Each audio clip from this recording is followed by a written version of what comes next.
पहलगाम में आतंकवादी हमले के बाद भारत ने जिस तरह से रेस्पॉन्स किया है उससे पाकिस्तान के साथ ही पूरी दुनिया हैरत में पड़ गई है। आतंकियों के आका ने सपने में भी नहीं सोचा था कि आतंकवादियों को पनाह देकर उसके जरिए हमला कराने का इतना बड़ा खामियाजा भुगतना पड़ेगा। भारत ने ऑपरेशन सिंदूर लॉन्च कर पहले पीओके और पाकिस्तान में मौजूद आतंकी अड्डों को तबाह किया और इसके बाद ही एक ही झटके में 11 एयरबेस को टारगेट कर व्यापक पैमाने पर नुकसान पहुंचाया। भारत के इस प्रचंड प्रहार से पाकिस्तानी सेना के साथ ही सरकार की कमर भी हिल गई है। ऑपरेशन सिंदूर में इंडियन एयरफोर्स की भूमिका सबसे अहम रही, क्योंकि वायुसेना के जवानों ने महज कुछ ही मिनटों में पाकिस्तान में तबाह मचा दिया। खासकर ब्रह्मोस क्रूज सुपरसोनिक मिसाइल ने तो पाकिस्तान के हौसले ही को पंचर कर दिया। ब्रह्मोस के वार से पाकिस्तान झट से घुटनों पर आ गया।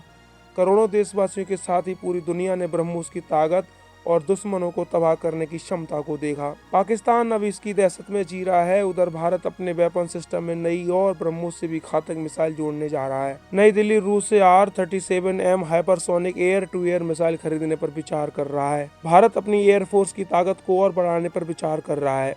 ऑपरेशन सिंदूर के साथ ही मॉडर्न वायरफेयर में सशक्त एयरफोर्स की भूमिका काफी अहम और महत्वपूर्ण है। दुनिया के तमाम देश वायुसेना के साथ ही नेवी को भी मॉडर्न टेक्नोलॉजी से लैस करने में जुटा है। भारत भी इसमें पीछे नहीं है। डिफेंस फोर्सेस को अपडेट करने के लिए हजारों करोड़ रुपए खर्च किए जा रहे हैं। बता दें कि देश की उत्तरी और पश्चिमी सीमा से चीन और पाकिस्तान का बॉर्डर लगता है। इन दोनों देशों का भारत के साथ शत्रुतापूर्ण रवैया जगजाहिर है। ऐसे में देश की सेना और डिफेंस सिस्टम को मजबूत करने और उसे अवैध बनाना काफी जरूरी है। न्यूक्लियर टेस्ट के बाद ब्रह्मोस क्रूज मिसाइल और राफेल फाइटर जेट को एयरफोर्स के बेड़े में जोड़ा गया, जिससे देश की एयर पावर को नई ऊर्जा और ताकत मिली है। एयरफोर्स को और ताकतवर बनाने के लिए भारत की ओर से बड़ा कदम उठाया जा रहा है।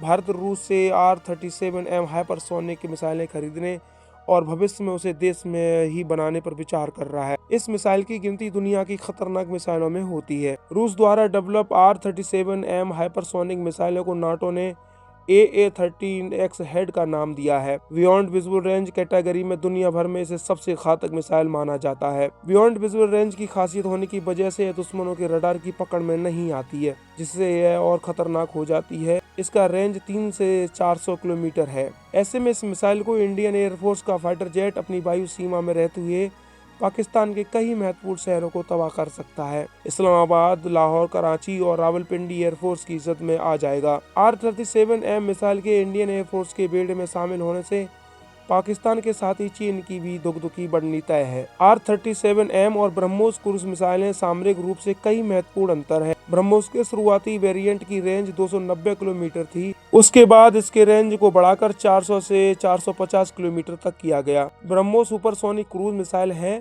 जिसकी रफ्तार ध्वनि की गति से 2.8 मैक गुना है, जो इसे और खतरनाक बनाता है। दूसरी तरफ R-37M एक hypersonic air to air missile है। यह मैक 6 यानी कि आवाज की रफ्तार से 6 गुना ज्यादा की गति से टारगेट को हिट करने में सक्षम है। इस तरह R-37M एक हाइपरसोनिक मिसाइल है। इस मिसाइल की रेंज 300 से 400 किलोमीटर तक का है। R-37M 7400 किलोमीटर की रफ्तार से दुश्मन को ध्वस्त कर सकती है। R-37M मिसाइल हवा से हवा में मार करने वाली मिसाइल है। इसकी सबसे बड़ी ताकत स्टैंड ऑफ रेंज है, यानी यह इतनी दूरी से दुश्मन के विमानों को निशाना बना सकती है कि भारतीय पायलटों को उसके रडार या हथियार की जद में आए बिना ही हमला करने का मौका मिल जाता है। इससे पाकिस्तान की वायुसेना का रणनीतिक तौर पर भारी नुकसान उठाना पड़ सकता है, खास तौर पर उसके आधुनिक माने जाने वाले F-60 लड़ाकू विमान और हवाई निगरानी प्लेटफॉर्म खतरे में दिख रहे हैं। भारत को रूस की ओर से R-37M हवा से हवा में मार करने वाली मिसाइल की आपूर्ति की पेशकश की गई है।